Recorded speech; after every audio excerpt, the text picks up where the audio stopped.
Assalamu alaykum, hürmetli televizor körgüçiler. Yaxşımsızlar. Dünya Uyg'ur Qurultayı Tor televiziyasining kunlik xabarlar programmasiga hammanglar xush kelibsizlar. Men İftixar Abdurashid. Bugun chorshanba.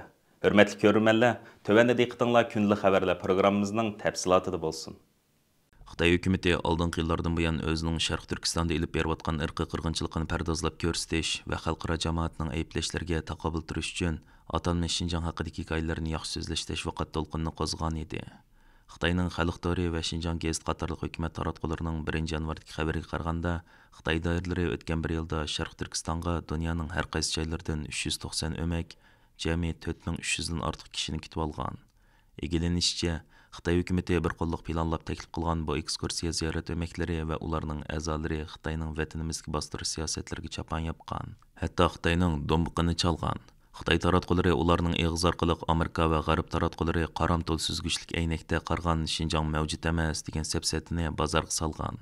Dünya Uyg'ur Qurultayining muavin raisi va strategiya mutaxassisi, Turkiya Hacettepe Universitetining tarix fanlari o'qituvchisi Dr. Erkin Akram Efendi bu vaqtda so'z bo'lganda, Xitoyning vatanimizda ilib berayotgan zulm siyosatining xalqarada allaqachon irqiy qirg'inchilikda bekitilib bo'lganligini, mushundaq ahvolda Xitoyning yana davomli turda turli tashviqot yo'llari orqali Uyg'ur irqiy qirg'inchiligini yoshirishga urinayotganligini ta'kidladi. Uyg'ur kishilik huquq qurilishi tadqiqot bilimining xodimi Henrik Shajiviski bu vaqtda so'z qilib bunlarni bayon qildi. Meningcha, biz bu yerda Xitoy hukumatining ma'lum darajadagi ojizligini ko'ra olamiz. Ya'ni Xitoyning bu turdagi tashviqotlarni kuchaytirishda ching turish ehtiyojining bo'lganligi dal uning ojizligini va tanqidni qabul qila olmaydiganligini ko'rsatib berdi. Hammamizga ayon bo'lgandek, Xitoyning Sharq Turkistonda ilib berayotgan insoniyat qarshi jinoyatlari ilm sohasidan tortib ommaviy tashkilotlargacha paketlar bilan bilinib bo'ldi. Ta'kidlashga tegishli nuqta shuki, Xitoy bu yerda eng sal qargan bir nuqta Birleşken Devletler Teşkilatı'nın bu vaqtda maxsus doklad tayyorlanganligi va Xitoyning Sharq Turkistondagi kishilik huquq dafsanchiligini ayblaganligidir. Bu hargizmi Xitoy aytgandek, qandaqdir g'arb taratqullari yoki Amerika hukumati tarafidan tarqatilgan fitna fasod yolg'on ig'vo emas. Meningcha, Xitoy Birleşken Devletler Teşkilatı'nın bu dokladining qaratmaligini ustulik bilan nazardan saqit qilishga urinyapti. Buni Xitoyning kishilik huquq xotirasidagi eng cho'ng qora dog' deb qarayman. Amerikadagi Manba jurnali Torning 5 yanvar bergan bir xabarda Amerikaning Uyg'ur majburiy emkining oldini olish qonuni ijro qilinishga boshlagan 2022 yil 6 oydan buyon Uyg'ur majburiy emkiga chetishlik qiymati 46 million dollardan ortiq kiyim-kechak, oyoq kiyimi va to'qimchilik mahsulotining tutib qilinganligi bildirildi.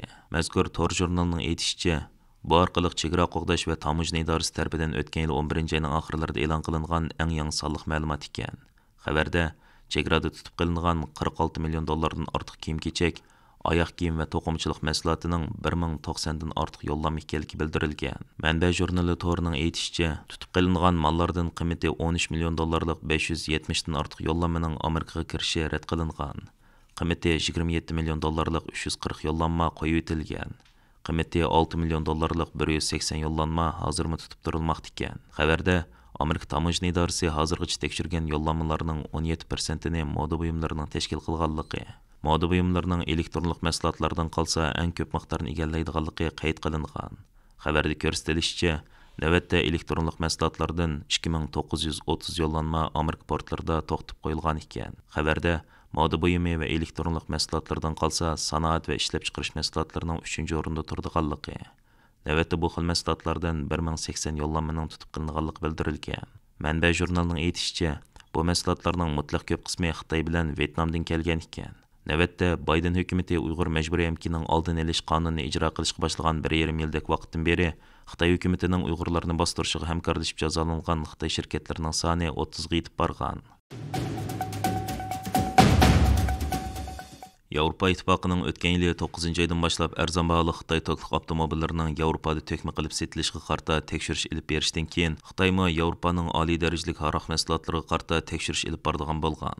Boyliq jurnalining 8 yanvar e'lon qilgan xabarda qayd qilinishicha, Xitoyning bu qarori BYDga o'xshash davlat egiligidagi dongli Xitoy to'qliq avtomobil shirkatlarining mahsulotlarini to'kma qilib setilishga xotim bermoqchi bo'layotgan Yevropa Ittifoqiga qarta yurgizgan o'chilish tadbiri ekan. Xabarda Xi Jinpingning bu raqobatda konyak qatorliq dongli Yevropa aroq mahsulotlarini nishon elishining Yevropa-Xitoy savdo majrosini jiddiylashtirganligi qayd qilinmoqda. Ma'lum bo'lishicha, navbatda davlat egiligidagi Xitoy BYD to'qliq avtomobil shirkatining arzon baholiq mahsulotlari setilish jihatda Amerika to'qliq avtomobil şirketi Tesla'ni besib tushgan. Amerikadagi to'qliq avtomobil bozori analizchilari Bayliq jurnaliga navbatda hech kimning bahoda BYD bilan raqobatlasha olmaydiganligini bildirishgan. Yevropa ittifoqi Xitoydan qolsa ikkinchi cho'ng to'qliq avtomobil bozori bo'lib, o'tgan yili 11-oygacha 1.400.000 avtomobil setilgan. Xabarlarda Volkswagen'ga o'xshash dаңlıq Germaniya avtomobil şirkatlarining bahoda Xitoy bilan raqobatlasha olmaydiganligidan shikoyat qilganligi qayd qilinmoqda. Xabarlarda bildirilishicha, Xitoy to'qliq avtomobillarining raqobat ustunlikka erishishida uning avtomobil batareyalarini intayin arzon bahoda ishlab chiqarishi halqiliq rol o'ynamoqda ekan. Holbuki, chet el tadqiqot o'rinlarining dokladlarida to'qliq avtomobil batareyasining muhim material bo'lgan litiy mahsulotlarini ishlab chiqarishda Uyg'ur majburiy emgak kuchlarining ishlatilayotganligini ogohlantirib kelgan. Navbatda, Chaqiliq noyisining Lopnor bozoridagi yangi materiallar sanoat bog'chasining Xitoydagi eng chong litiy ishlab chiqarish bazalarining biriga aylanganligi ma'lum.